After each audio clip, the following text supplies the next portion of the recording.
Christmas dinner was the moment my dad decided to tell me I was the biggest embarrassment to the family. He said it loud enough for the whole table to hear, loud enough for the laughter to stop in the middle of the room, loud enough that even the chandelier above us felt like it went still. 1 second, I was staring at the candles flickering across the polished wood of the dining table, and the next, I was listening to my own heartbeat thudding in my ears, slow and cold, the way it sounds right before something breaks inside you. It happened in his usual voice, too, that calm, controlled tone he used whenever he wanted to humiliate someone without raising them volume. He stood at the head of the table with a champagne flute in his hand, pretending like he was giving a holiday toast. Talk about family and values and reputation. Then he paused, turned his head, and locked his eyes on me. For a moment, I thought he was going to compliment my dress or say something polite, to smooth over the tension that had been hanging between us all year. Instead, he said that I was the biggest embarrassment to this family,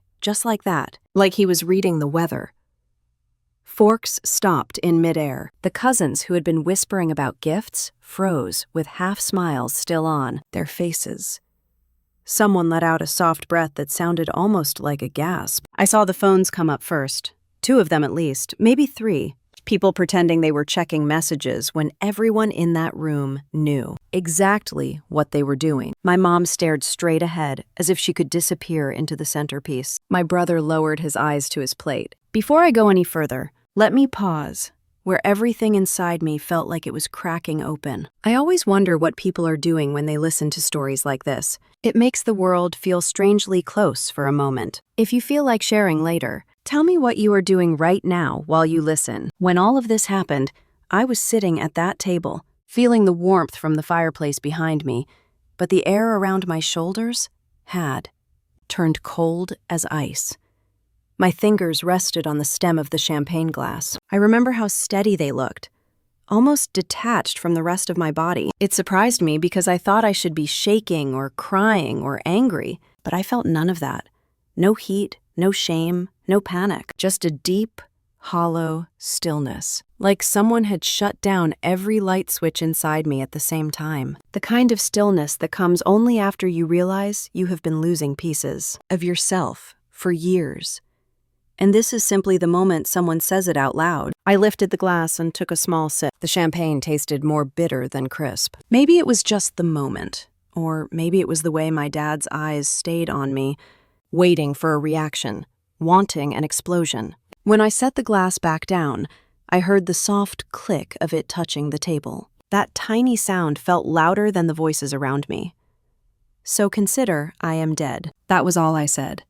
No raised voice, no dramatic tone, just a sentence that felt like it had been sitting inside my chest for years, waiting for the right time to walk out. My dad blinked, maybe surprised that I did not cry, or apologize, or shrink the way he expected. The room held its breath. When I pushed my chair back, the legs scraped the hardwood floor. Slow and deliberate, I stood, reached for my coat that hung on the back of the chair, and slipped it on, with movements that felt almost ceremonial. I did not look at anyone, not even my mom, because I knew if I let my eyes wander, some part of me might hesitate.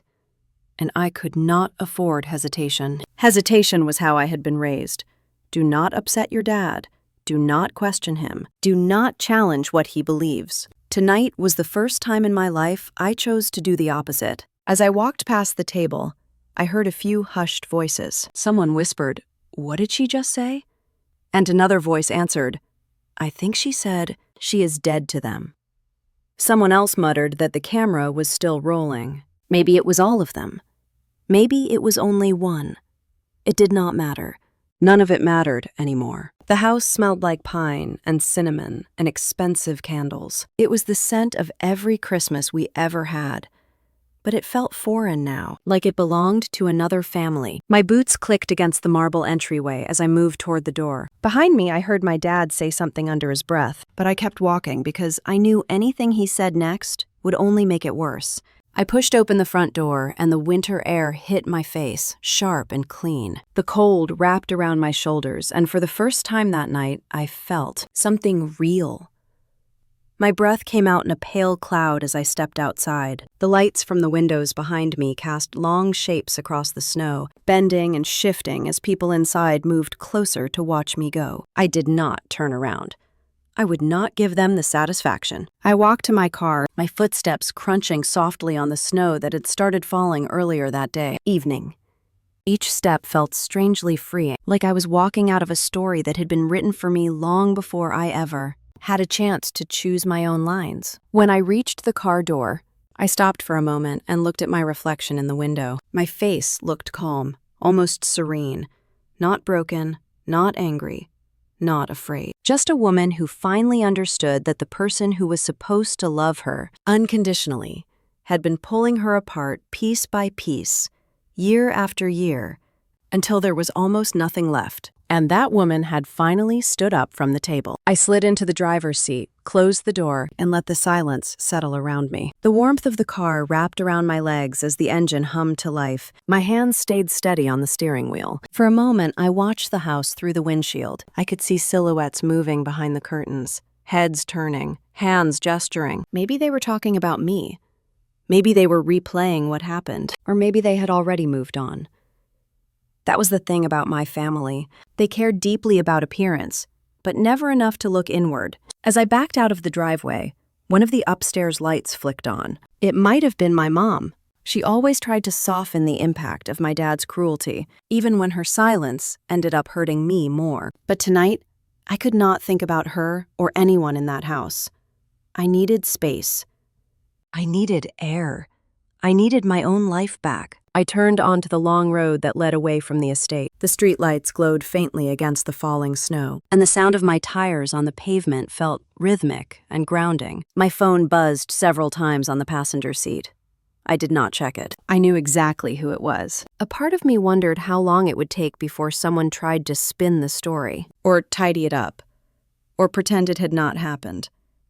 That was always the cycle. But something had changed tonight.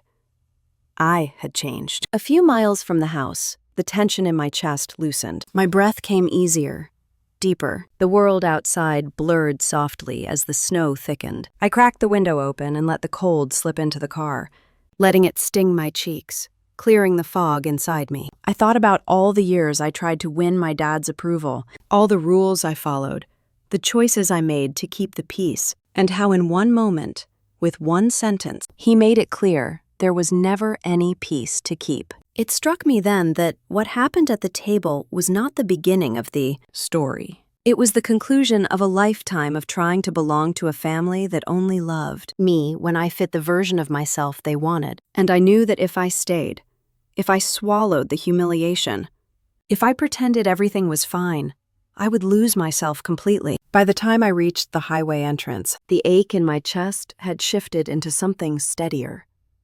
A sense of resolve, a quiet promise I made to myself as the wind pressed against the side of the car. That night was not just the night I walked away from a room full of people. It was the night I buried the part of me that kept hoping they would change. And as the snow kept falling and the city lights blurred into long, soft streaks ahead of me, I knew one thing for certain. That moment at the dinner table did not only end Christmas. It ended my place in that family. I was driving towards something else now, something I had not felt in a long time. Space, freedom, and the beginning of everything that came next. The highway opened in front of me, wide and almost empty. The kind of quiet stretch you only get on Christmas night when most people are home, eating leftovers or drifting off to sleep in houses filled with soft lights and familiar voices. My world felt nothing like that. The farther I drove from my dad's estate, the more unreal the night became, as if I had slipped out of my own life and into someone else's story. The road kept humming beneath the tires, steady and indifferent, and that indifferent sound did something to me. It let me breathe again. I did not cry. I thought I would. I expected some tidal wave of emotion or a flood of anger to hit me the moment I pulled away from that house. But there was nothing, just that strange, hollow quiet spreading through my chest like fog. My eyes stayed dry. My breath was slow. I felt present in my body for the first time in months, maybe years. I think life, it does not shock you. It just confirms what you already knew deep down, but could not yet admit. The phone on the passenger seat lit up again. Another vibration rolled across the leather. Then another. And another. I did not have to pick it up to know the order. Mom first. Her calls always came in waves when she was afraid of my dad's temper. Then my brother, probably hoping to calm the situation, or at least gather information before it, spread to the rest of the family. After that, the ones who only wanted to know the story so they could repeat it somewhere else. Later, I let the phone pulse and glow without touching it. By the time I reached my apartment building on the north side of Charlotte, the cold had settled deeper into the night. The parking lot was almost empty. A thin layer of frost had begun to spread across the cars that had been sitting still for hours. I parked in my usual spot near the front entrance and turned off the engine. The sudden silence inside the car felt thick, like the air shifted and settled around me. I leaned back in the seat and closed my eyes. The image of my dad raising that champagne flute floated up again, the way the light from the chandelier hit the glass. For years, I thought that light meant something. Pride, approval, some kind of warmth. Tonight, it just looked harsh, empty, like every holiday toast we ever had was a performance he expected us to applaud. I opened my eyes and stared at the ceiling of the car. My heartbeat had steadied. My breathing was still calm.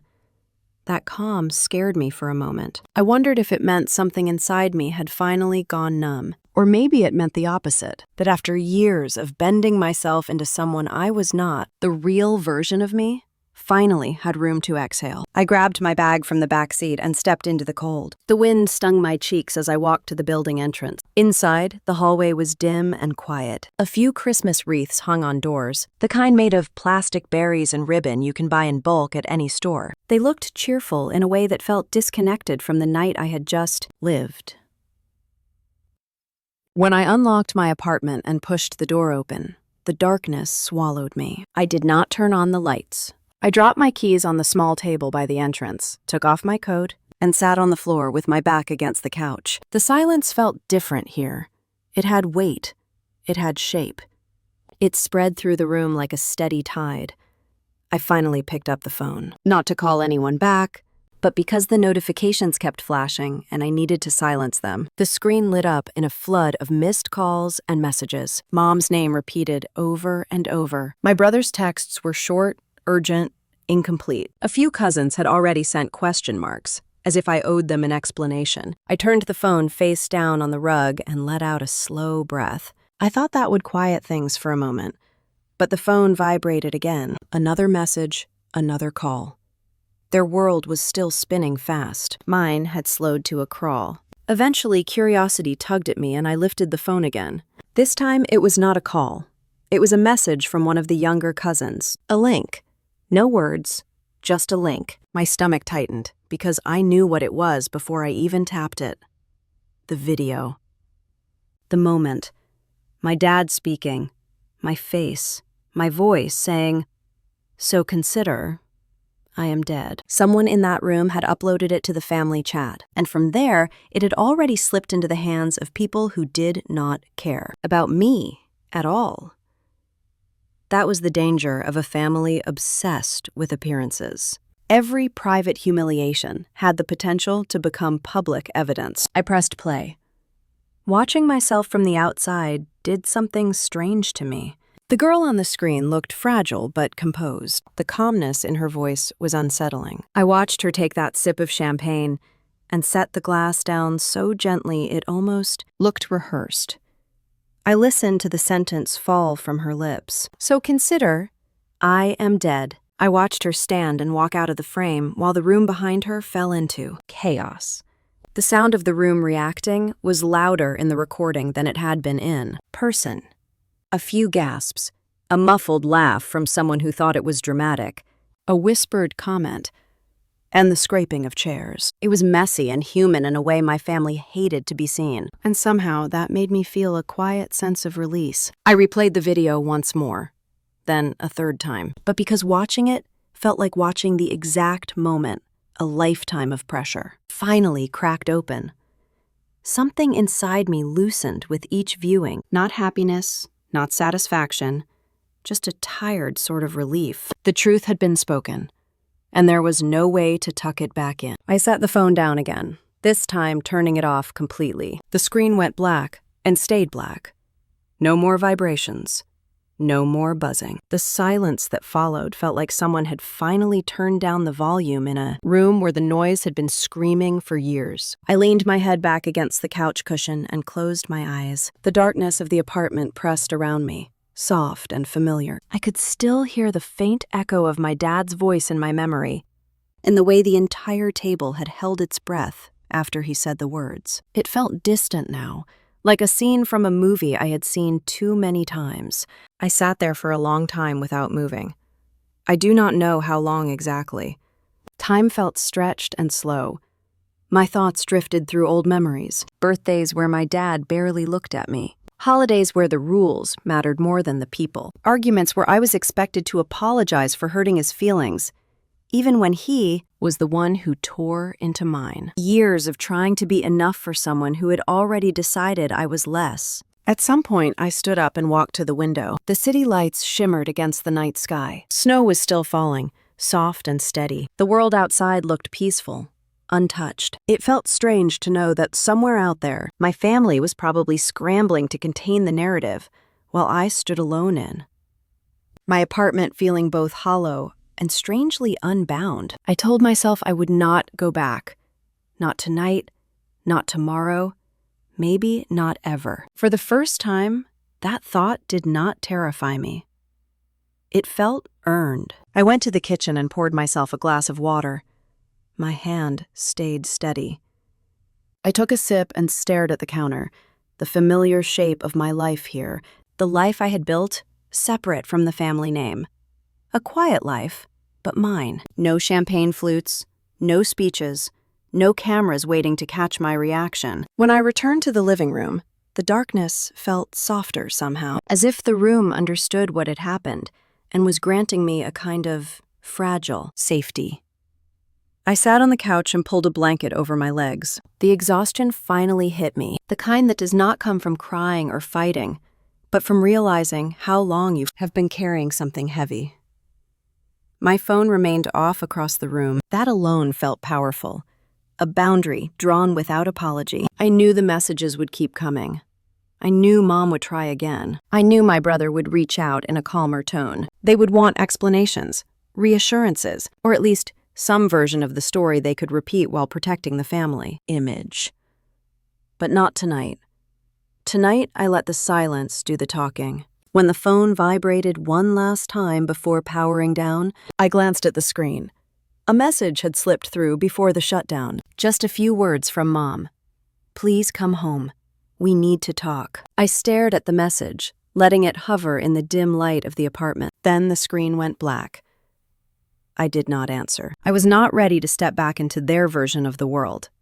Not yet. I leaned into the quiet and let the night settle around me, knowing this was only the beginning of what would come next. I sat in the quiet a little longer after the screen went black, letting the dim shape of the room settle around me. I thought exhaustion would pull me under, but my mind would not rest. It kept circling the message from Mom, the tone behind it, the fear woven into it. I was not ready to respond, not ready to re-enter that orbit again. So I stayed still and breathed through the heaviness in my chest, waiting for the silence to soften. It did, slowly, enough that I finally pushed myself up from the couch and walked down the hall toward the bedroom. I had barely reached the doorway when I heard a soft knock. It was quiet, almost hesitant, the kind that did not belong in this building unless someone knew exactly which door they were coming to. I froze for a moment, wondering if it might be a neighbor, or worse, someone sent by my family. I waited, listening for another knock. It came a few seconds later, a little firmer this time. I walked back through the living room and looked through the peephole. The hallway light flickered slightly, casting a warm circle around the person standing outside. It was Caleb. His shoulders were hunched against the cold, his hands in the pockets of his jacket. He looked like someone who had been sitting in his car for a while before gathering. The nerve to come up. I unlocked the door and stepped aside to let him in. He walked past me slowly, his eyes moving over the darkness of the apartment as if trying to understand them. Kind of night I had just lived. He did not touch anything. He did not even take off his coat at first. He just stood there for a moment, then turned toward me with an expression I had never seen on his face before. Something heavy, something protective. I asked him how long he had been downstairs. He said only a few minutes. His voice was soft and steady, but I could hear a strain beneath it. He finally shrugged out of his coat and draped it over the chair. Then he looked at me again, and I felt the shift in the air between us. That quiet pause people take when they are about to say something that will change the ground you are standing on. He told me that he had met with my dad earlier that day. He said it calmly, but the words still hit me hard enough that I gripped the back of the couch to steady myself. I asked him why. He said he had not planned it. Someone from my dad's business circle reached out and said my dad wanted a conversation. He thought it was something about me, something important, so he agreed. He moved closer to the window and looked out at the falling snow while he spoke. I think it was easier for him not to look directly at me while repeating what had been said. My dad began the conversation by mentioning the holiday, the family, the pressure of leadership, and the strain of carrying a legacy. It all sounded rehearsed, a warm introduction to clear the path for something colder. Then my dad shifted tone and asked Caleb about his work. Caleb told him the truth. That he was a freelance photographer with a decent reputation, that he had steady clients, and that he liked the independence of the career he had built. My dad looked unimpressed. According to Caleb, my dad said photography was not a real profession. He called it flimsy and temporary, the kind of artistic hobby people pursued when they did not have the discipline for something substantial. He asked Caleb how he planned to support a wife or children on such an unpredictable income. Caleb told him he had no intention of forcing me into anything, and that we respected each other's careers. My dad did not accept that. He said that women my age often got confused by so-called passion-driven paths, but those phases faded eventually. And what mattered in the end was stability and reputation. Hearing those words come out of Caleb's mouth made my stomach twist. I knew my dad saw me that way, but to hear him say it out loud to someone I cared about felt like a new kind of violation. My dad continued. He told Caleb that he was not the right man for me, that he came from a different world, that he did not fit the expectations of our family. He said it so smoothly that anyone listening might have thought he was giving measured advice instead of delivering a quiet insult. But the worst part was when he said that if Caleb cared about me at all, he would step aside and let the family fix the confusion I was in. He even implied that there was someone more suitable waiting, someone already approved and aligned with the Mitchell reputation. Caleb finally turned from the window. There was something tight in his jaw, something wounded but contained. He said he had tried to keep the conversation civil, but my dad pushed until it no longer felt like a discussion. It felt like an order. My dad told him that dating me was pulling me off track, that he was partially to blame for the distance I had been placing between myself and the family expectations. He said Caleb should let me go so I could come back home and marry the man they had chosen. Someone who would keep me safe, stable, and predictable. When Caleb repeated that last part, I felt the same coldness in my chest I had felt at the dinner table. But this time, it was sharper, heavier, because it was no longer just about humiliation in front of relatives or being labeled an embarrassment. This was about control that stretched into my private life, into my relationships, into choices that should have belonged only to me. Caleb moved closer and sat on the edge of the coffee table facing me. He reached for my hand but stopped just before touching it, as if giving me the space to choose whether I wanted comfort or clarity. I reached out slowly and let my fingers rest on his. He said he did not come here to pressure me. He did not come here to defend himself or ask anything of me. He just wanted me to know what happened, because hiding it would only make the situation worse. He said my dad also mentioned the dinner and hinted that tonight would escalate if I did not come around soon.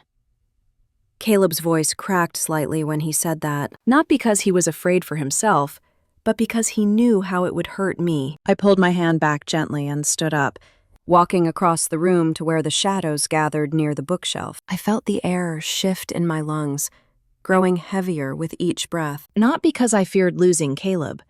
I trusted him more than anyone else in my life. What scared me was realizing just how deep my dad's reach had burrowed into every part of me, even the corners I thought were safe. I told Caleb that I needed to step away from all of it, that I could not keep trying to explain myself or protect the parts of my life that should not need protection. I said I was done negotiating with people who never listened in the first place. If my dad could humiliate me at a family dinner and then turn around and demand obedience from the man I loved, then there was nothing left to salvage in the old version of us. Caleb nodded slowly.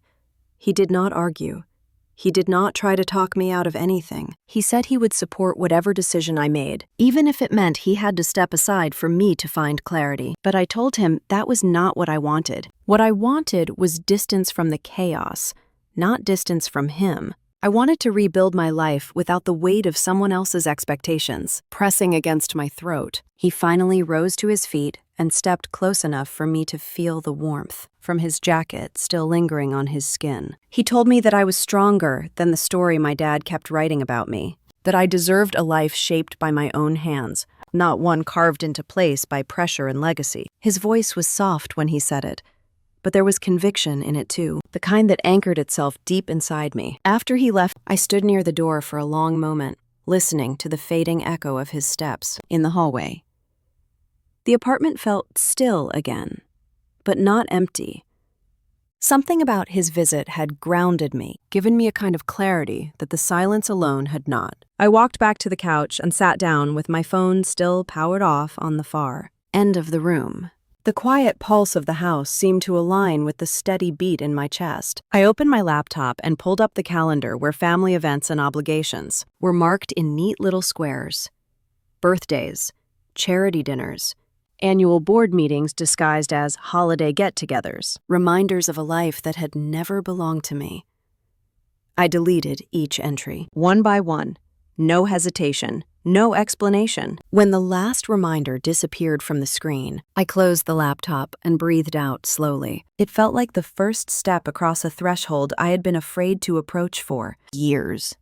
A point of no return, but in the best possible way, the kind that leads you toward a life you have not yet imagined. I walked to the bedroom and switched on the small lamp near the nightstand. The warm glow filled the room with a quiet sense of beginning, not an ending, not a collapse, a beginning.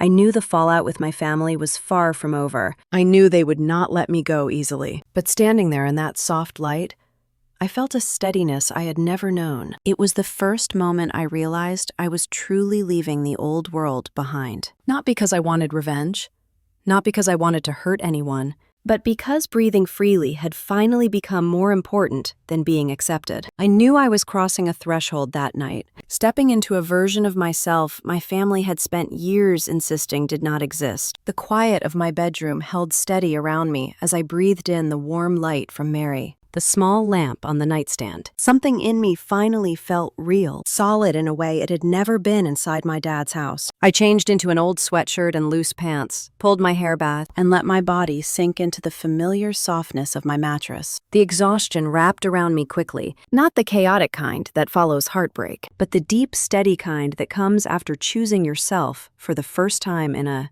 long time. When I woke the next morning, the winter light leaking into the room looked pale and calm. For a moment, I stayed still, listening to the faint hum of the radiator and the quiet traffic on the street below. My life outside the Mitchell expectations always felt smaller, quieter, almost invisible. And yet, lying there, I felt something like peace. Not dramatic or triumphant, just a steady thrum in my chest that reminded me this was my space. My world, my air.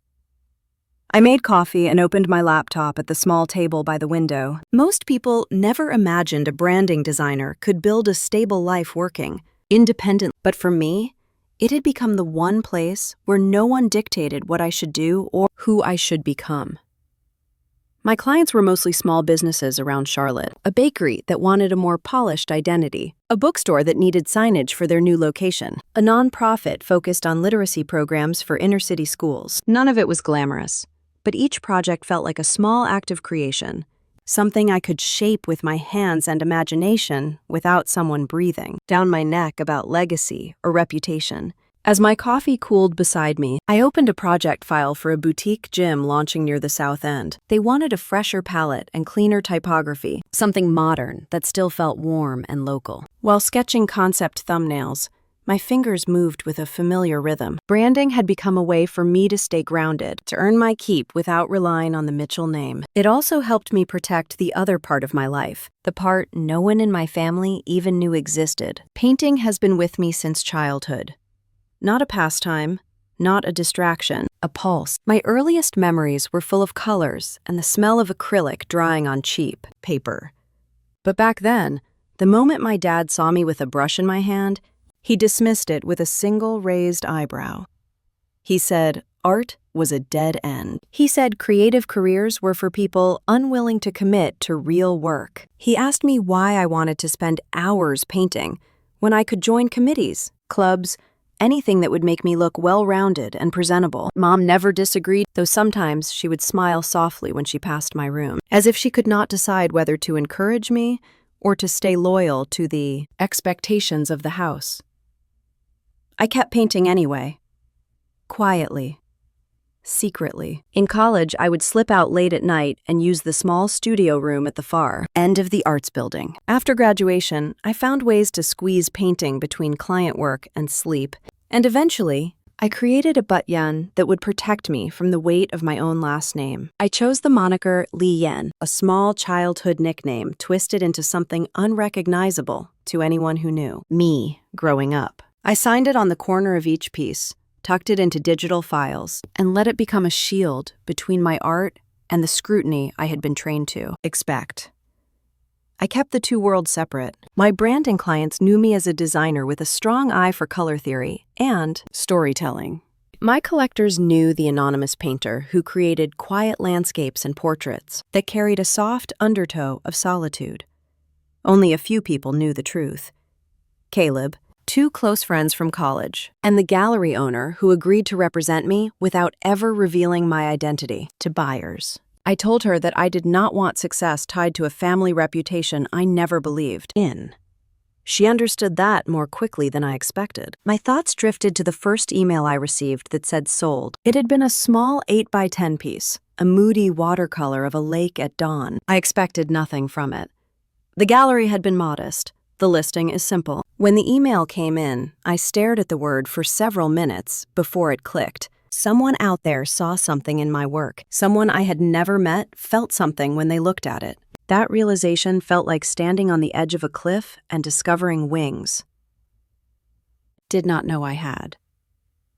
Over the following years, the sales grew slowly. Not enough to get noticed by the big names, but enough to keep me painting without fear of ridicule. Then, one afternoon, I received a message from the gallery saying a piece I submitted for an auction week had sold for nearly twice what they estimated. It was a landscape of Blue Ridge fog and soft, layered blues. I remembered painting it after a long conversation with Caleb about wanting to disappear and still be seen. When that piece sold, I felt a quiet ripple of possibility inside my chest. But there was one painting I never let them sell. A large canvas titled Winter Orchard, a piece that came from a place so personal that parting with it felt impossible. It was the only work I asked the gallery to display, but not list. The brushstrokes were bold, layered with texture, and the palette was cooler, sharp than my usual tone. The gallery owner told me it drew a lot of attention from collectors. Some even asked privately if I would consider releasing it. I always said no. I had no idea then how much trouble that single decision would cause later. While I worked on the gym branding project, I heard the soft ping of a new email. I considered ignoring it until I saw the subject line. New inquiry for design services. The timing felt almost symbolic, as if the world outside my family drama was still opening, quietly, steadily. The sender was a woman who ran a local candle business. She said she found my work through a referral and loved the way my designs told stories without unnecessary clutter. She wanted a full identity refresh for her online shop. I read the message twice, felt a small ache of gratitude in my chest, and wrote back agreeing to a consultation later in the week. My life was not glamorous, but it was mine. And every new project reminded me that independence was not only possible, it was sustainable. I stood and stretched, rolled my shoulders, and walked to the kitchen to refill my coffee. While the machine hummed, I glanced out the window at the snow softening over the parking lot. The world looked peaceful again. A fragile balance I knew would not last long, especially with the video from the dinner still spreading among relatives. But for the moment, that quiet was enough. When I returned to my table, a second email notification appeared. This time, the sender made my breath still for a moment. It was from the gallery. The subject line read, "Inquiry for Leanne." That usually meant a sale or a question about commissions, though I rarely took commissions because anonymity mattered more than extra income. I clicked the message open and scanned it slowly. The gallery owner wrote that a private collector from New York had visited the exhibition over the holiday and expressed strong interest in acquiring a piece from Leanne. Not just any piece. They specifically asked if the Winter Orchard painting was available for purchase. The gallery had followed my instructions and told them it was display only. The collector did not fight the answer, but they left their contact information and asked if I would reconsider for the right price.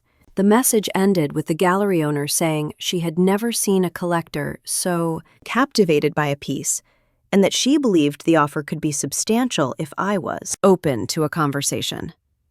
I leaned back in my chair and stared at the email. I felt the familiar tug of temptation, a quiet whisper of what it would mean to step into a larger spotlight, but the painting represented something too personal to let go. I painted it during a period when my relationship with my dad fractured in ways I could not yet articulate, when I needed a place to put the grief and the anger and the loneliness. Setting it would feel like selling a wound that had not fully healed. But the gallery owner said the collector was influential in the art world, someone who could elevate my career without knowing my real identity, someone who could push Leanne into circles I had never imagined. The idea lingered in my mind. I closed the laptop and walked toward the window again. The winter light washed over the kitchen counter, making the apartment feel small and fragile, but full of possibility. My dad had never seen this part of me. He did not know about my clients.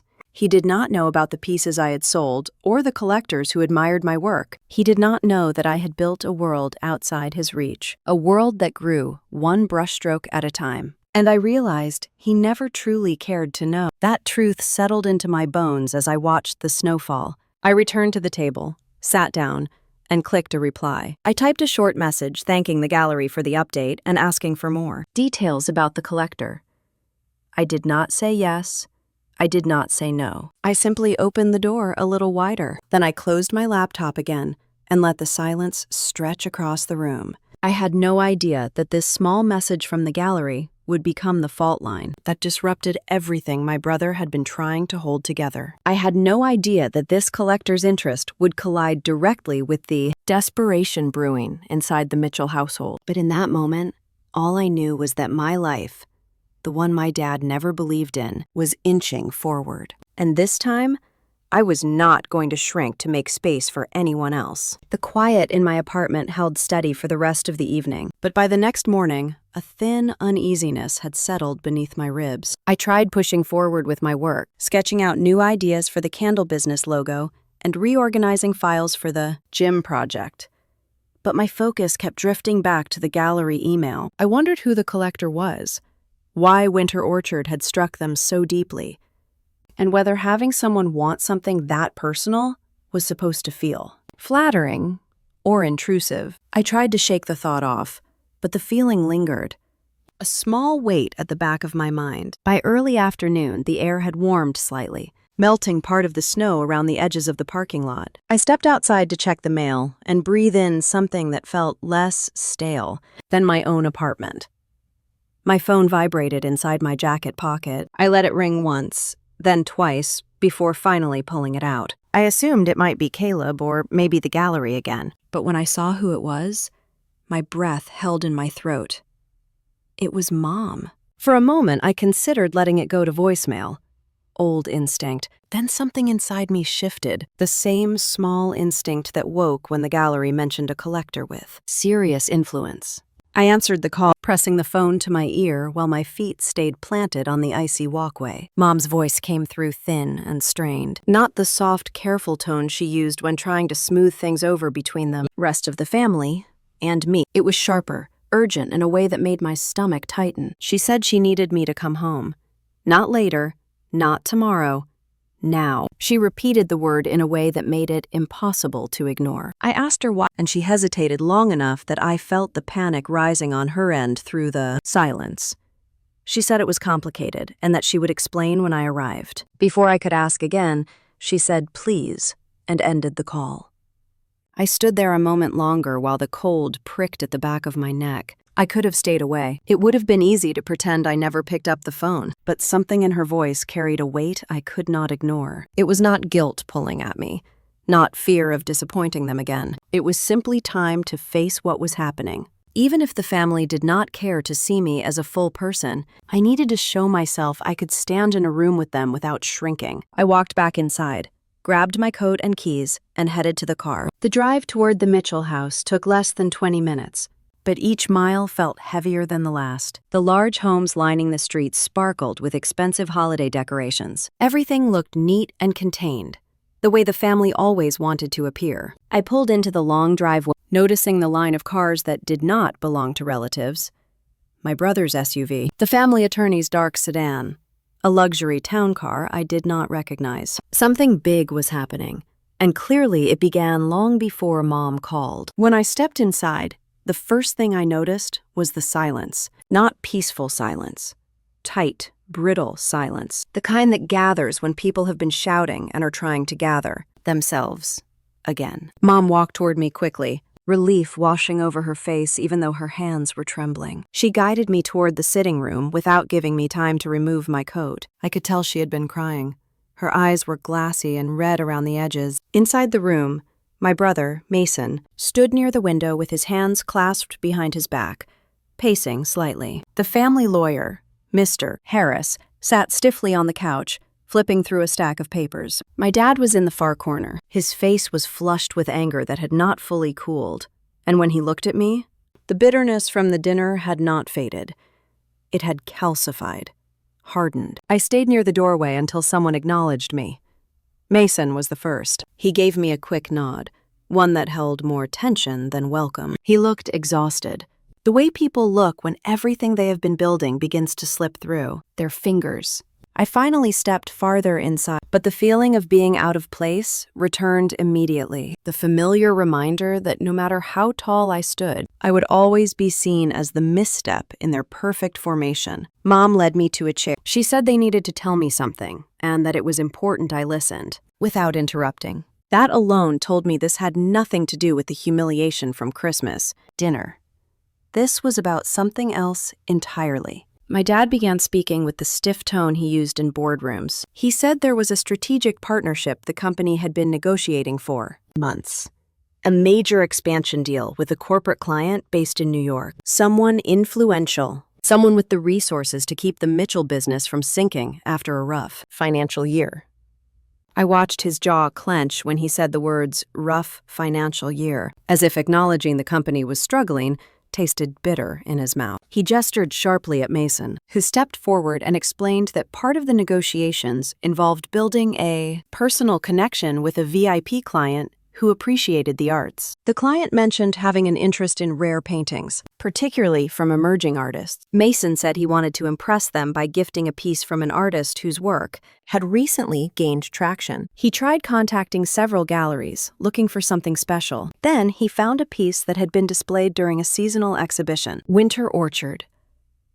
The moment he said the title, my stomach tightened. It felt as if the air thinned around me. I kept my face still, forcing myself to listen without reacting. Mason said the gallery refused to list the painting for sale, but the client had mentioned seeing it in person and admiring it. The problem was that the exhibition was ending in 2 days, and the gallery insisted the piece was not for purchase.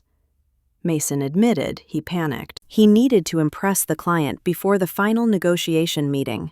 He thought that gifting the painting would show respect, interest, sophistication, and that it would secure the deal. But since he could not get the real painting, he commissioned someone to recreate it.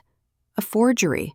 A fake. He said it without flinching, but the shame in the room tightened around him. The family lawyer looked paler than before. My dad's fist clenched against the arm of the chair. The VIP client received the gift yesterday. They immediately recognized it as a forgery. They questioned the integrity of a company that would present counterfeit work as a gesture of good faith. They demanded a formal explanation and threatened to pull out of the deal entirely. Mason said they had tried contacting the gallery again for information about the real artist. They asked about availability, about commission, about any chance of obtaining authentic work to make things right. But the gallery repeated that the artist remained anonymous and selective. Mom swallowed hard and finally said the name of the collector. I felt my heartbeat stall when I heard it. It was the same name mentioned in the email from the gallery, the same person who wanted Winter Orchard, the same person whose interest I had not yet responded to. I sat perfectly still, letting the realization settle in layers. My brother had embarrassed a client influential enough to impact the company's future. And that client was the same person who had just reached out to buy my painting that the family did not even know belonged to me. For a moment, I did not know whether to feel fear for how tangled this was becoming, or relief that the truth, in some form, was finally emerging from the shadows. Mom looked at me as if waiting for something in my expression to explain whether hope still existed. Dad leaned forward, his face tight. He said the client was furious, and that the company was only days away from losing the contract entirely. He implied that everything could be fixed if they could find a way to reach the artist of Winter Orchard. He looked at me again, but not with an apology, with expectation, as if I owed them a solution simply because I shared their last name. I took a slow breath, letting the pieces of the situation arrange themselves in my mind. My family had spent years telling me art was meaningless. They had dismissed it, belittled it, treated it like a childish distraction. But now they were burning in the fire created by their own arrogance, and the only water that could put it out was the very thing they had taken from me. For a moment, I said nothing. The room held its breath. Then I exhaled and steadied myself, realizing that everything was about to shift. Not because I wanted revenge, but because this crisis had finally revealed the truth behind all their expectations and insults. They needed something they never valued, something they refused to take seriously, something that came from me. I let the silence stretch a little longer, until I felt the weight of their anticipation press against my skin. Then I leaned back in the chair and let the room settle around me. The tension in that house felt almost physical, like the walls were straining to hold in everything that had happened. My brother stood stiffly near the window, and Dad stared at the floor as if refusing to meet his own reflection in any form. For a moment, I stayed quiet, waiting. I needed them to continue, to reveal the rest of the mess they had created. I knew there had to be more. My family never reached panic mode over something minor. Mason hesitated, then rubbed the back of his neck. He looked older in that moment, not because of age, but because shame had weight, and it had settled across his shoulders. He said there was something I did not know, something that happened days before the gift was given. He said it began at the exhibition itself. He explained that during the holiday event, the VIP client had attended the opening night of the Winter Showcase. The gallery was smaller, intimate, filled with warm lights and soft murmurs from collectors and art critics. Mason had gone along because he wanted to understand the client more personally. He wanted to learn what impressed them, what moved them. That was how he positioned himself, anyway. But deep down, I knew he must have sensed pressure already. Dad had been pushing him relentlessly for results, calling him the future of the company, a future that kept slipping further away every year. At the exhibit, Mason said he followed the VIP client quietly as they drifted from one canvas to the next. Then the client stopped, right in front of Winter Orchard.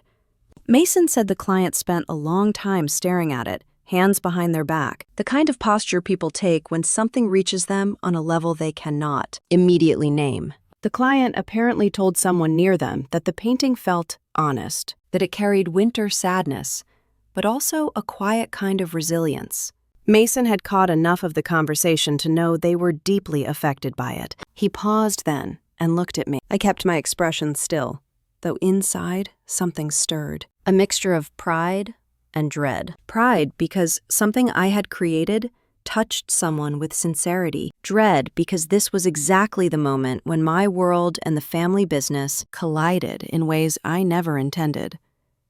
Mason continued. After the exhibition, he checked the gallery website to find the painting. He said he searched under every category, every collection, but he could not find it listed for sale. He said he thought maybe it had been purchased earlier or moved into a private collection.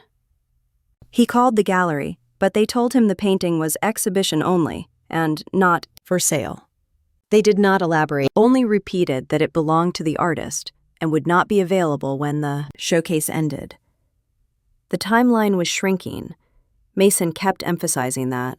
The final negotiation meeting with the client was scheduled for 2 days after the exhibition closed. He said he kept thinking that if the client admired the painting that much, gifting it would secure the deal. He said he tried calling the gallery again, trying to persuade them to at least pass along a message to the artist. The gallery refused. They said the artist did not take direct commissions and maintained selective contact even with them. Mason's voice cracked slightly when he said he felt cornered. Dad's expectations were suffocating him. The client's admiration for the painting felt like the only opening he had left. The exhibition was ending in 2 days, and Mason thought that once the display was taken down, no one would question where the painting went or whether it was meant to be sold. He thought he could somehow intercept it. He said he even tried asking a gallery assistant about the process. They told him again that the piece was the property of the artist and would be stored after closing night. Mason said he left the gallery feeling desperate. That was when he made the worst decision of his career. He hired someone to recreate the painting. He found an art student through a contact who claimed they could do a credible replication quickly. He showed them photos he had taken of the piece at the exhibit. He said he knew it would not be perfect, but believed the client would appreciate the gesture more than the details. He said he believed the emotional impact mattered more than authenticity. The words hung in the air like smoke.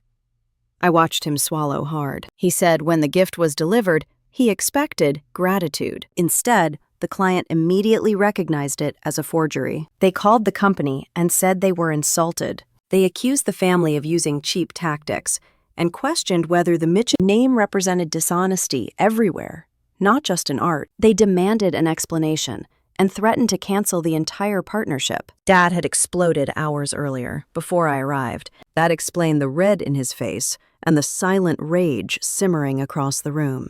I leaned back slowly, letting the truth wash through me. Then Mom lifted a folder from the coffee table and placed it on my lap. She said they needed me to see something. I opened the folder. Inside, there were printed photographs of the forged painting. Cell phone pictures taken under harsh lighting. But the moment my eyes landed on them, the breath left my lungs. It was unmistakable. Winter orchard. My winter orchard. Except wrong. Everything was almost right, but slightly off. The brushstrokes looked tense, imitated instead of born. The colors were close, but lacked the layered texture that lived between my strokes. The composition was copied, but the soul was missing entirely. Seeing it like that felt like an intrusion, as if someone had reached into the most private corner of my body and traced. Something intimate without permission. My heartbeat echoed in my ears. I stared at the photographs for a long moment while Mom watched me anxiously, waiting for some kind of reaction. Dad sat forward as if he expected me to offer a solution. Mason looked both ashamed and hopeful, the way a drowning man might look at someone on the shore. What none of them knew was that this painting, the one in the photos, and the real one still hanging at the gallery, belonged to a version of me they had spent years crushing. A version of me they insisted did not matter. Now, suddenly, it mattered more than anything. I asked them how quickly the client discovered it was fake. Mason said almost instantly. He said the client told the assistant delivering the gift that the brushwork was inconsistent with the piece they had studied closely at the exhibition. They knew enough about art to recognize tension where fluidity should be. They placed the painting aside and refused the gesture. They called Mason directly and demanded to know why he tried to deceive them. I closed the folder gently. My fingers felt cold, not from the room, but from the realization of how far this had escalated. I asked why they were telling me all of this. Dad finally spoke then. His voice was low and strained. He said they needed to contact the artist. Not a general inquiry, not a polite request, They needed a direct conversation. They needed access. They needed someone who could salvage the situation before the deal collapsed entirely. They wanted me to help them reach Lien. The irony of it pulled at me sharply. I sat there, looking at their faces, each filled with a different shade of desperation. They wanted something from an artist they had never respected, a world they dismissed, a life they never even saw. And they had no idea the solution they were begging for was sitting in front of them. The realization made everything inside me feel heavier and clearer at the same time. I did not speak. Not yet. The rush of thoughts needed a moment to settle. I stood slowly, walked toward the fireplace, and stared at the framed photographs on the mantel. The family vacation pictures, the holiday portraits, the staged moments that portrayed a unity we never had. I studied them quietly before turning back to the three people waiting for me. Mom looked hopeful. Mason looked terrified. Dad looked like he was preparing to demand obedience again. But something was different now. I could feel it in the air, in the way my shoulders squared naturally, instead of collapsing inward, in the calm that washed through me, replacing fear with clarity. Winter Orchard was never for sale. Not for money, not for prestige, and absolutely not to save the reputation of the people who called my choices embarrassing. I returned to the chair and sat down, folding my hands in my lap. I told them I needed more information before I made any decision. My voice came out steady, not loud, not shaky, just steady. They nodded, relieved to hear anything that sounded like cooperation. Inside, though, something else was forming, a line drawing itself with sharp precision, a boundary I had never enforced before. They had crossed into my world without permission. They had taken something from me they did not even know belonged to me. And now they wanted me to help them undo the consequences of their own arrogance. The moment I saw the forged painting, something in me shifted permanently. Now that the truth sat in front of me, thin as paper and heavy as stone, I also knew it would be the first move in a story none of them expected. I looked at the folder one more time, then closed it completely and placed my hand on top of it. That was where I left my words for now. Quiet, controlled, and I realized, in that stillness, that everything was finally beginning to turn. I kept my hand on the closed folder for a long moment, letting the weight of everything inside it press against my palm. The photos of the forged painting felt heavier than any accusation or insult my family had thrown at me. They had taken something I created from a private place and twisted it through desperation and arrogance. And as I looked up at the three of them, I realized none of them yet understood the full extent of what they had done. Mom broke the silence first. Her voice was unsteady, but she tried to steady it with a breath. She said they needed to reach the artist. She said this situation was spiraling out of control. She said Mason had made a terrible mistake, but the company could still be saved if the true artist of Winter Orchard stepped in. She added that if they lost this partnership, the consequences for the family business would be devastating. He did not tell her to stop speaking. He did not assert control the way he usually did. That alone told me how dire things were. He had lost more ground than I had ever seen. Mason stood near the window with his arms folded across his chest. He looked worn down, almost hollow, the way someone looks when they've been awake for too long under too much pressure.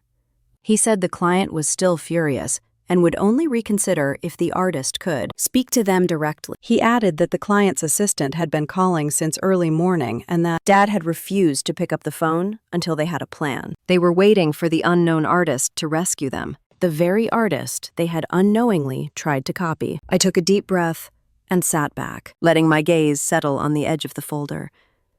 Then I stood. I told them I needed a minute outside. Mom nodded quickly, almost too eagerly, as if relieved that I was not walking out of the house again. I stepped through the hallway and into the backyard. The winter air was sharp against my face. The lawn looked frozen in place, the grass stiff under the thin sheet of snow. I walked to the edge of the patio and let the cold sink into me. Standing there, I thought about the early morning I painted Winter Orchard. It had been right after another fight with Dad. He said my choices were embarrassing.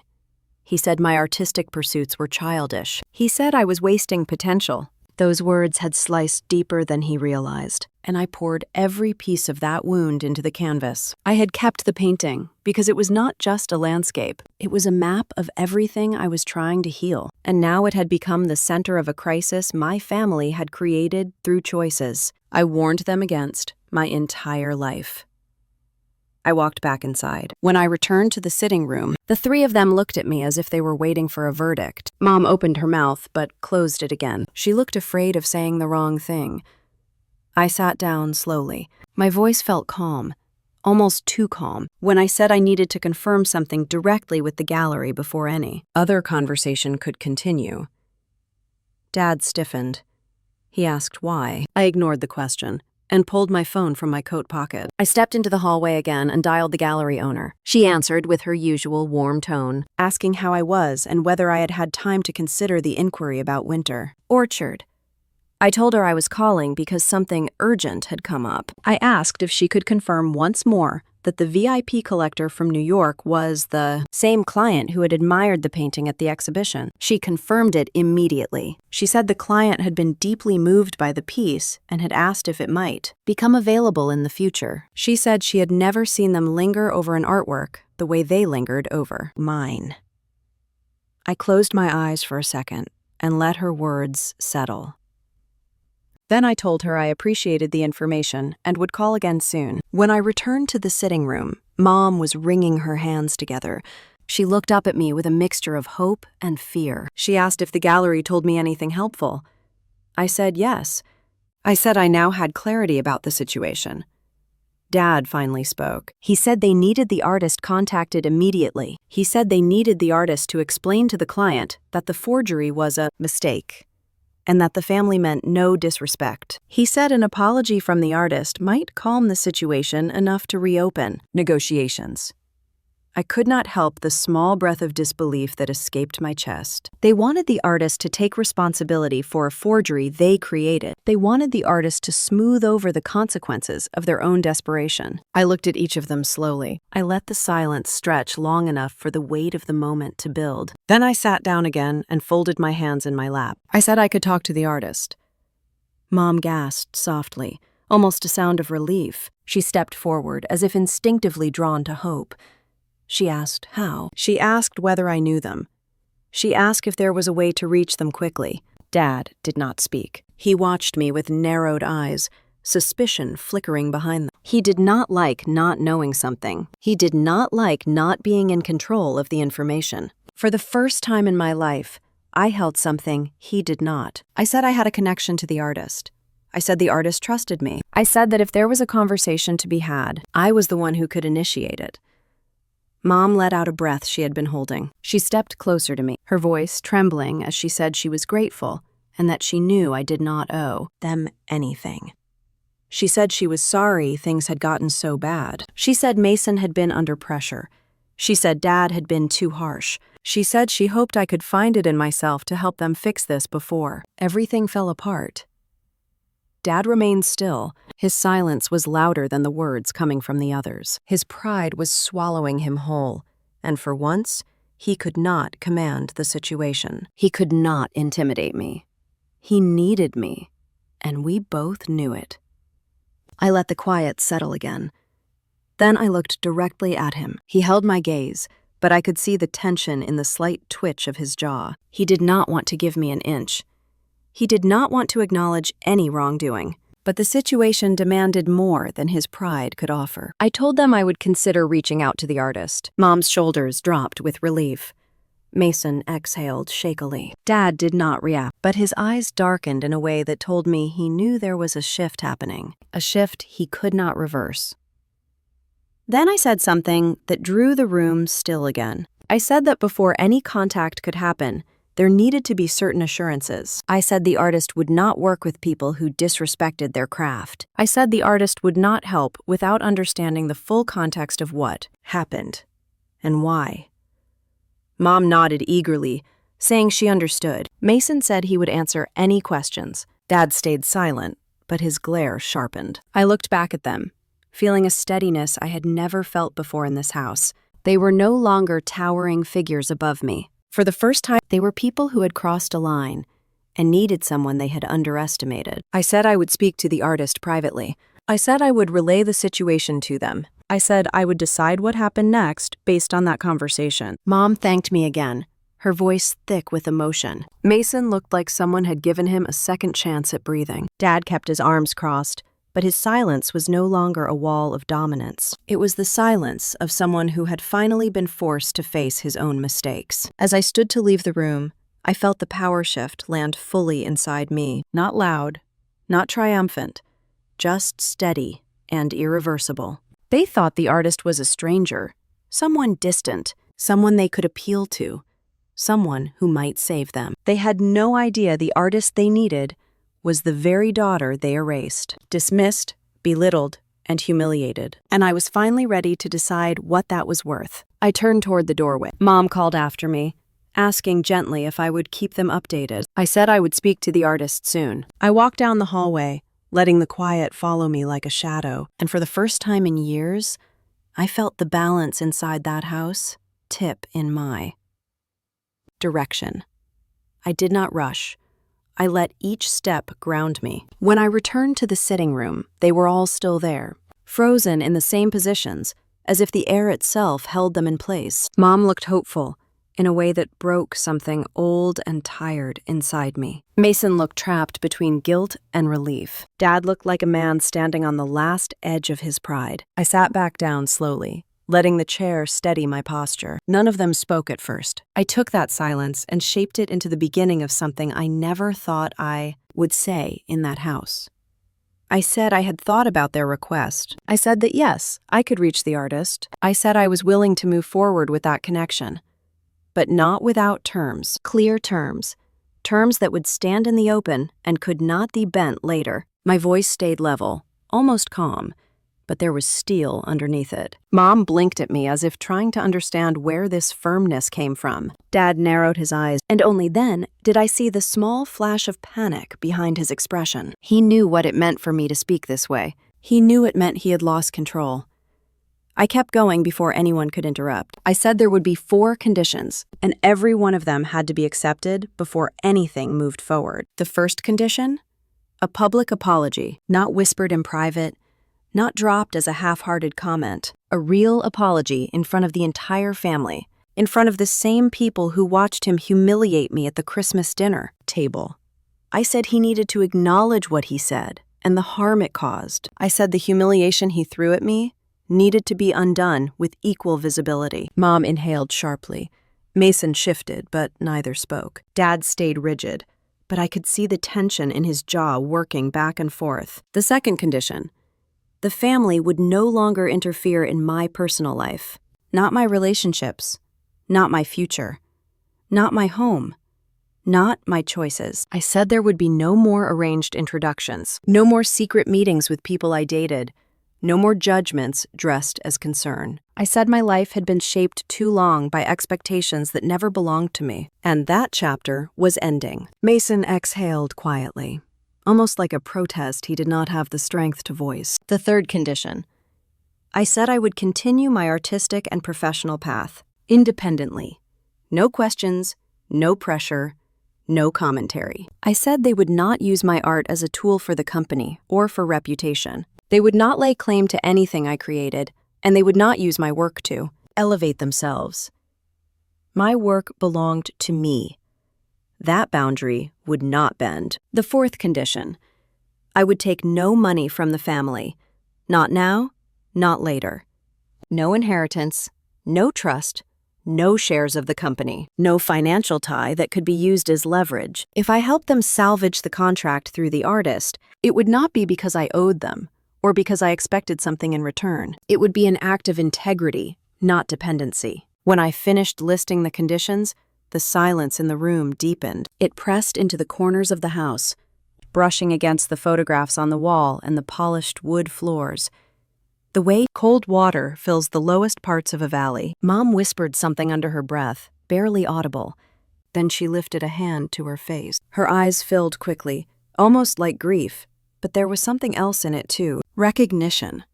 She was seeing a version of me she should have known long ago. Mason stepped forward slightly. His voice sounded thin when he said that maybe the terms were too extreme. He said the company was already struggling, and the pressure Dad was under had been enormous. He said we needed unity, not division. He said maybe I should reconsider parts of what I asked. I lifted my eyes to him and said, no. Not loudly, not aggressively, just firmly enough that it stopped him mid-sentence. For years, I had accommodated their expectations and carried the consequences. Unity had always meant silence on my end and control on theirs. That kind of unity had fractured me more than any crisis could. I was not returning to that role again. Mom tried to speak then, her voice trembling as she said she understood why I needed boundaries. She said she understood I had been hurt, that I had been ignored, that she wished things had been different. Her tears slipped down her cheeks, but she did not wipe them away. She said she wanted to make things right, even if she did not know how. David still said nothing. I turned my attention to him. He sat in the corner like a monument, cracked down the middle. His silence had always been a weapon, but now it felt like a barrier he could not move through. For years, he had controlled every room he stepped into. For years, he had shaped the family with a rigid hand. For years, he had believed his authority was unquestioned. Now he was facing someone he had dismissed, someone he had belittled, someone he had erased. And that someone held the one lifeline the company needed. I told him I needed his answer. Not later, not after another meeting, not after he cooled off. Now, for the first time since I arrived, he seemed unsure of what to do. His pride clung to him like armor that had started to rust. He opened his mouth, closed it again, swallowed, then finally looked away from me. That was the moment I felt something shift. Not triumph, not victory, just truth settling into its rightful place. He asked me to repeat the first condition. I said he needed to apologize publicly. He frowned, and I could see the fight rise in him, then falter. He asked if it had to be in front of everyone. I said yes. I said it had to match the harm. He stared at the floor again. Mom placed a gentle hand on his arm and whispered something about the company, something about the future, something about how this was the only way. Mason watched him, waiting with a tension that looked almost painful. David finally looked at me again. His voice, when it came, sounded scraped raw. He asked what the second condition was. I repeated it. He did not argue that time. His jaw tightened, but he stayed silent. He asked about the third condition. I said it calmly again. No interference in my career. Independence. Respect. Distance. He nodded once, stiffly, almost like his body did it before his mind could object. Then he asked about the fourth, the one that severed financial ties completely. He looked confused by it. He said he did not understand why I would reject money that was technically mine. I told him I did not want anything that could ever be turned into a leash. I said freedom meant nothing if someone else held the key. His expression shifted then. Something broke at the edges of his posture. Maybe pride. Maybe fear. Maybe the first flicker of understanding that he had lost the ability to shape me. Mom whispered that they needed to agree, that it was time to listen, that losing everything was not worth holding on to an old version of the family that had already fallen apart. Dad kept his eyes on me. The seconds stretched long and sharp between us. I refused to look away. After a moment that felt like it lasted several years, he nodded. Not quickly, not gracefully, but he nodded. He said he agreed to the terms. His voice was thin, almost unfamiliar to my ears. It did not sound like surrender. It sounded like a man who finally realized his power had limits. Mom let out a breath that turned into a sob. She covered her mouth and wiped quickly at her cheeks. Mason exhaled in relief, though his shoulders still sagged under the shame of everything that led to this moment. I stayed seated. I stayed steady. Dad said he would do what was required. He said the company needed saving. And then, in a softer, grudging tone, he said the family needed saving too. I did not react. I let his words drift across the room, touching nothing. Words were easy. Change was not. I stood slowly. They followed my movements with careful eyes, like people watching someone dismantle the last pieces of a life they assumed would never change. I told them I would contact the artist. I said I would give them an update soon. I did not promise anything else. Then I walked toward the doorway again, letting the shift in the air settle behind me. For the first time in my life, I had spoken terms that were mine, and the family that once tried to contain me had finally been forced to hear them. I walked away from the sitting room and let the sound of their quiet desperation fade behind me. For the first time, I was not carrying their emotions like a weight on my ribs. I felt the shift inside me settle into something steady, something final. My terms had been spoken and accepted. The balance in the house had changed. They could no longer shape me into the outline they wanted. Now they were waiting on me. The next morning, Mom texted me asking if I could return to the house by the afternoon. She said the family meeting had been arranged. She said Dad was preparing. She said they would all be there. Her messages came in short bursts, full of anxious hope. I read them while sitting in my apartment with a mug of coffee that had already gone cold.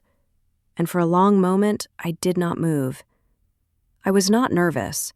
I was not angry. I felt something closer to clarity, the kind that comes when a wound stops hurting the way it used to. I arrived at the house just after the winter light began settling behind the neighborhood roofs. Cars filled the driveway. Aunts, uncles, cousins. People who had been at the Christmas dinner and watched my humiliation without stepping in. People who had whispered behind their napkins and avoided eye contact when Dad called me an embarrassment. Now they were back, waiting for a performance in the opposite direction. Mom met me at the front door. She held my arm with a trembling kind of relief as she led me inside. The house was warmer than usual, full of murmurs and shifting footsteps. I could feel the tension pulsing through the halls like a low current. In the sitting room, chairs had been arranged into a loose semicircle. Dad stood near the mantel, rigid and formal, his expression carved from something brittle. Mason sat at the edge of a chair, fingers interlaced tightly between his knees. I walked in and stood at the center of the room. Conversations quieted. Eyes followed me. Some are curious, some are uncomfortable, some were guilty, though many of them had always avoided guilt by pretending they never saw anything. Mom stepped beside Dad and whispered something to him. He did not respond. He kept his arms folded across his chest, then slowly lowered them as if his body reminded him of the commitment he had made. He cleared his throat. The room settled. He began by saying he had something to address. His voice sounded tight and unfamiliar. I had heard him speak at fundraisers and corporate meetings with a confident, steady tone that drew people in. This was nothing like that. This was stripped down, forced through pride, shaped by necessity rather than choice. He said he had spoken words at Christmas dinner that he never should have spoken. He said his behavior was inappropriate. He said he had caused harm. He said he had humiliated someone who did not deserve it. The room shifted. Someone cleared their throat. Someone else looked at the floor, but I felt no movement inside, no satisfaction, no surge of victory. His apology was not meant to heal me. It was meant to meet the requirements, and that was fine. I did not need anything more from him. Dad continued, stumbling once over his phrasing. He said he had allowed pressure and stress to cloud his judgment, but the responsibility was still his.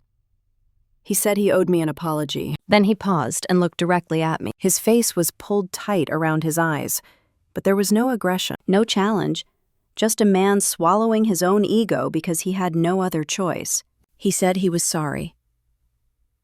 The room fell completely silent. Even the heating vents seemed to hush. I nodded once, a small motion, a quiet acknowledgement. I did not thank him. I did not comfort him. I did not attempt to soften the moment for anyone in the room. The apology was his, not mine to carry or ease. Mom exhaled shakily and reached for his arm, but he stepped away in a subtle, tense motion, as if the physical contact might break the last of the control he was holding on to. There was nothing else to say. The apology was done. The terms were met.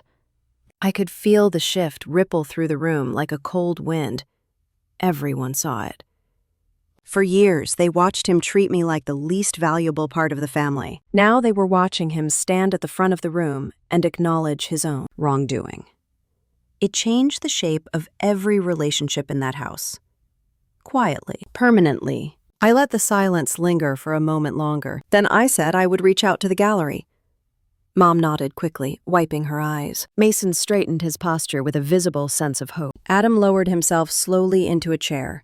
Exhaustion etched across the lines of his face. I stepped away from the center of the room and walked toward the hallway, pulled my phone from my coat pocket. There were several missed calls from the gallery owner already. I dialed her number and stepped outside onto the porch where the cold air cleared my lungs.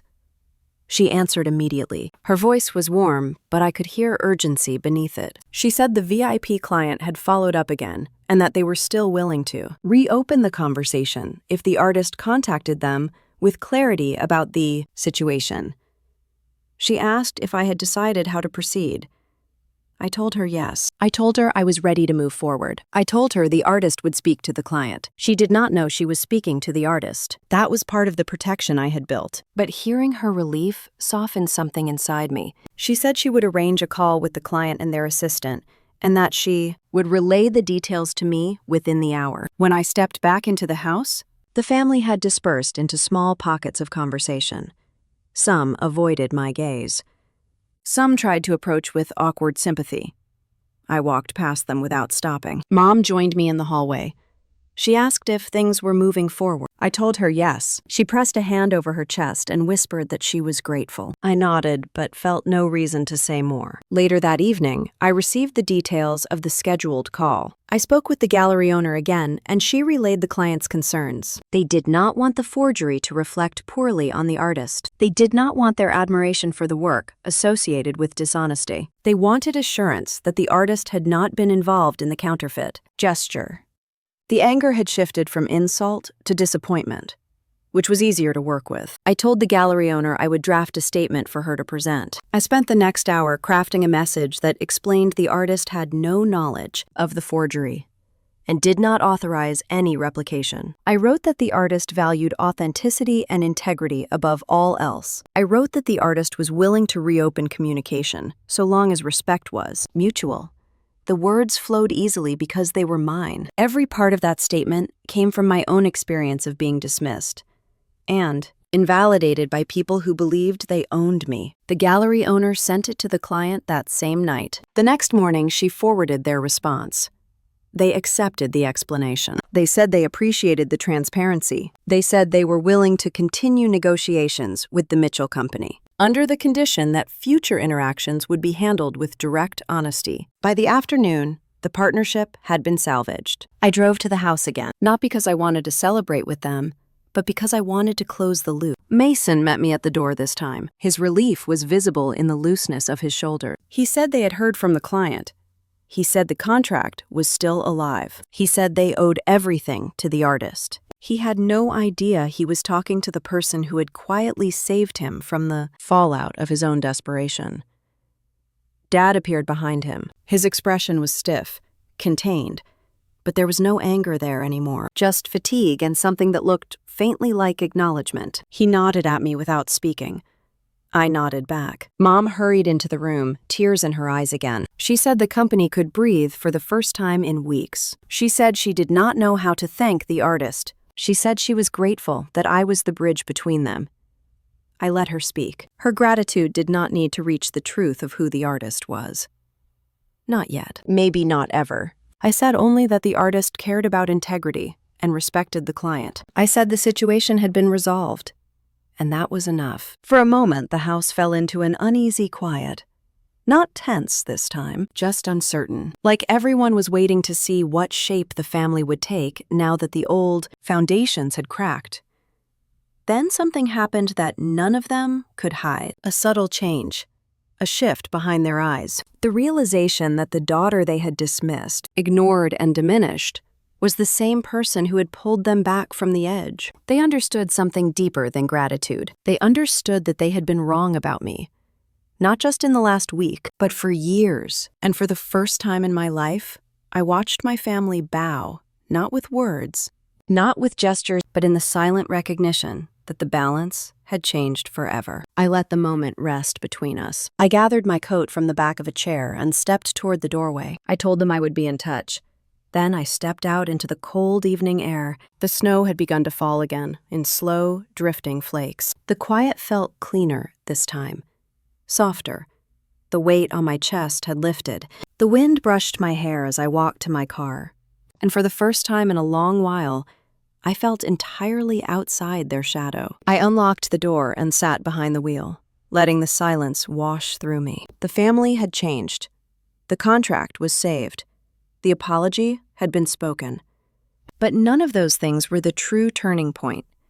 The turning point was simple. They finally saw me, and I no longer needed them to. That thought settled so quietly in my chest that for a moment I did not even realize how much space it created. I drove away from the house feeling like someone had opened a window inside me. After years of stale air, the cold winter light followed me down the long road toward my apartment, soft and pale against the windshield.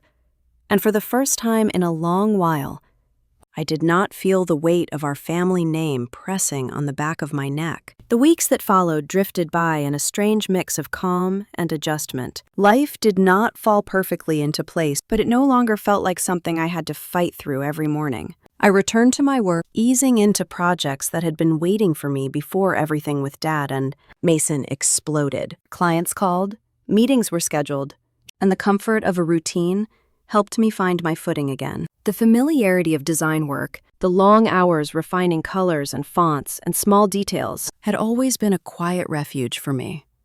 It still was. In the afternoons, when the light slanted through the windows just right, I found myself painting again. My canvas stood in the same corner of my apartment where it had always been, but it felt different now. Maybe because I finally felt different when I picked up the brush. There was no longer a voice in the back of my mind whispering that it was a waste of time, or that real work belonged inside a boardroom, not a studio. The silence inside me had changed shape. It had room for me now. My relationship with Daniel slipped back into place easily, like a door that had been waiting to be opened again. He never pressured me about the family situation. He never asked for updates or solutions or forgiveness. I was not ready to give. He simply showed up when I needed him, dropped groceries outside my door when I was too tired to think, and sat beside me on nights when I wanted company without conversation. Sometimes we talked about the future as if it were something soft and possible. Sometimes we talked about nothing at all. Both felt like healing. My family kept their distance. Not out of resentment, but something more uncertain. A careful, cautious distance, as if they were trying to learn new steps in a dance they had. Ruined for too many years. Mom sent a few messages. They were brief, gentle, never asking for more than I could give. I responded sometimes, sometimes not. She seemed to understand that this new shape between us needed space. She no longer begged me to return to the house, or to pretend the old way of living still worked. She simply asked if I was warm, if I was eating, if work was going well. Small things, easy things. Things a mother might ask without demanding anything in return.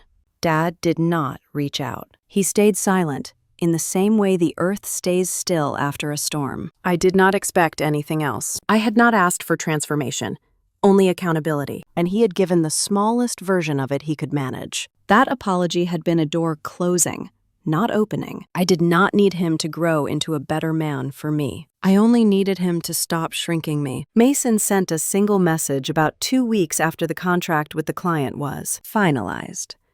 He said the company was stabilizing again. He said the meeting with the client had gone better than expected. He thanked me for what I had done, though the thank you was awkward and stiff, like he was still unsure if he had the right to say it. I appreciated the attempt, even if it did not bridge the gap between us. Some distances were meant to be respected, not repaired. The gallery kept me updated about the client. They were still interested in acquiring one of my pieces, though not the one displayed at the exhibition. They understood now that the work had meaning to me and declined to pursue it further. Instead, they requested a private viewing sometime in the spring. I agreed, not for the prestige or the opportunities it might bring, but because it felt like another step toward a life I had chosen, not one chosen for me. On quiet mornings, I would think about the night at Christmas dinner and the moment. My dad looked at me in front of everyone and called me the biggest embarrassment to our family. The memory no longer stung the way it once had. It felt distant, like something that had happened to someone else. And yet it also felt like the moment that had split my life open. I could trace everything that happened afterward back to that single sentence. Back to the instant when I took a sip of champagne and said he could consider me dead. I had not said it to wound him, though it certainly shocked him. I had not said it to punish the family or make a dramatic exit. I said it because it was the only way I knew to save the part of myself that was disappearing under his expectations. I said it because if I did not draw a line that night, I knew I would keep carrying the weight of his disappointment until it crushed whatever pieces of myself I had been trying to protect. In the weeks that followed, I realized something important. Losing the version of my family I had once wanted was painful, but losing myself would have been devastating. Sometimes choosing to walk away is not abandonment. It is survival. It is a beginning, disguised as an ending. One afternoon near the end of January, I stood by the window in my apartment, watching the light move across the floor. Outside, the trees were bare, and the air had a sharpness that made the whole world feel quieter.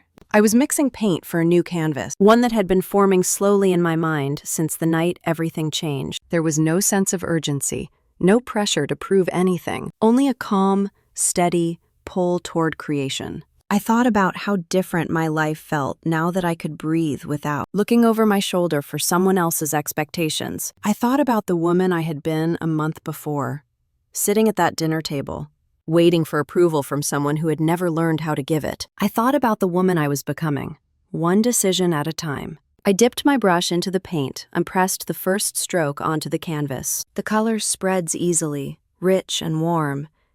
It felt like reclaiming something, like returning to myself after a long absence.